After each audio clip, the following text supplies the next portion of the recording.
Now, after learning most of the basic data structures, we are going to learn a couple of advanced data structures. And these advanced data structures are actually quite popular in technical interviews and also a lot of computational problems as well. So there are quite a lot of advanced data structures, but we are going to shift our focus on two main ones. First one is called heap and second one is called trie.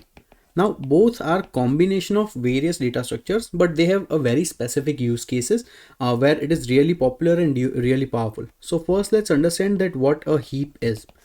Heap is typically an extraction of a binary tree based data structure where it maintains the property of a binary tree, which means any single node has at most two children and it tries to balance out this property as quickly as possible. And even if there is an anomaly, it would only be at one of the positions where the number of children would be one, but nothing more than that. So you would never encounter a scenario where any single node has three children or something like that. So after that, there is also one more important property for a heap, and that is that it is a common implementation for a typical priority queue. And we all know that in a priority queue, the most important thing is a higher or lower priority depending on that. So in the heap, usually we use it to keep track of the maximum value out of any given incoming data stream or the minimum value of any incoming data stream, and both have very significant purposes and very significant importance in many of the questions. So first let's try to understand that how does a typical heap looks like, how does it work, and then we will see some examples. So first we will try to implement a minimum heap. Now the property of a minimum heap is that number one, it is going to maintain the binary tree nature, so one node is going to have at most two children.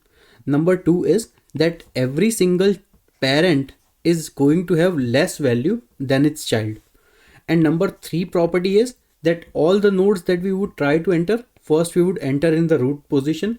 If the root is already filled, we would try to enter that node into the leftmost position. If that is also filled, then we would try to enter that node as a right child for any particular empty location. So we would try to find a location first. Once that is done, we would sort of heapify the given input or our given heap to maintain this property. So let's see this in action. Suppose currently we have an empty heap. So let me draw an empty circle, and now let's assume that the first value we are trying to enter is going to be value number 5. So initially we are entering value number 5 over here. Now the next value we try to enter, let's assume that that is value number 10. So remember, the scenario is first we would try to add it to the root value. Root we already have added, which means we would try to add in the left children. So let's add the number 10 in the left child, and after adding that, we need to check that whether this property has been maintained or not, that whether the parent's value is less than the children value or not. And in this case, since 5 is the parent, it is less than 10, so this is currently correct. So we do not need to do heapify operation for this step. Now let's see one more element. So suppose we try to enter value number 15. Now again 15 needs to go to either root place, but root is already filled, so it needs to go to left, that is also filled, so it will go to the right place. And right place, after adding 15, we would again check that whether the heapify property is maintained. So again parents is still smaller than children, so that is good. Now let's try to enter the value number 25. So once again 25 will go to the left position, and so far everything seems to be working okay, no issues with this. Now let's try to enter the value number 7. Now again, by this logic, first of all 7 has to enter to the right available position. So this is not available, this is not available, but this position is available. So let me enter 7 over here. But does there an issue with parents being lesser than child? Yes, there is. In this case 7 is smaller than value number 10, so we would have to do the heapify operation. So we would move 7 from here and we would make it as parent, and 10 would come to this place. Okay, now everything is good so far. Now let's say that we try to enter value number 31. Once again 31 would be entered over here and the property is still maintained. Now let's try to enter value number 2. So by default value number 2 is going to come over here, but since 2 is smaller, we will have to make a shift over here. So let me quickly shift the values. So now 2 is going to come and 15 is going to come over here. Once again 2 is still smaller, so once again we will have to do a shifting operation. So in the end 2 is going to come over here, and 5 is going to come over here. And now the heap has been maintained. So this is how typical heap operates. Now in this case, if you see, always the parent is going to be smaller than its children. So currently for the entire heap, we have the smallest value positioned at the root position. So this is whenever, if we have to identify that, hey, we have an incoming constant data stream that is coming in, and we want to find that what is the minimum value at all times, we can actually use heap, because it's a self-adjusting algorithm or data structure that maintains its property of whether a min heap or max heap. So in this case, we can identify that, okay, the minimum value is going to be the value at our very first node, and maximum value is going to be some value amongst these leaf node. So in this case, maximum is going to be 31, but we are not bothered about it right now. Now, once again, if we take any subtree, so let's say in this case, once again, parent is still going to be smaller than child. Once again, parent is still going to be smaller than children. So heap is a great algorithm whenever you need to keep track of that, hey, I have a continuous incoming stream of data coming in, and I want to check the fifth smallest value from the beginning. So in that case, heap would be an ideal choice, where you keep track of all the values in a min heap, and then you essentially needs to go and select the fifth smallest value, which can be done in log n time. So that's great. You will get the answers quite quickly. Now let's see an example for a max heap, and max heap also works in the similar fashion. The only difference is that now the value of parent has to be greater than the value of child. So let's see that first we have the element, and we are trying to add value number 2 over here. Now the next element we are trying to add is value number 3. So in this case, we will have to do an adjustment. So first we will add 3 over here, and then we would do our heapify. So we would adjust the values. So now 3 would be the maximum value and 2 would be the smallest value. Now we are trying to add value number 15. Once again, first we will add 15 over here, but then again we will do the heapify principle, and we will flip the values. So 15 will become over here and 3 will come over here. Now we want to add value number 5. So by default 5 would be added over here, but once again we are going to do our heapify operation. So according to that logic, 5 will come over here and 2 will come over here. And same way we can maintain a max heap as well. So in this case, whenever you would see, the root node is going to be the maximum element at any given location.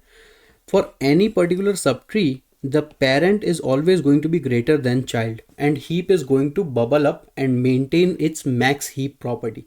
So this is how typically we use heap in order to keep track of minimum value or maximum value at any given moment. On top of that, we also keep track for any questions like find the kth largest value or kth smallest value from the top. So in either case, the min heap and max heap are going to be the ideal choice to solve these kind of problems, and we would see bunch of operations later on in the course.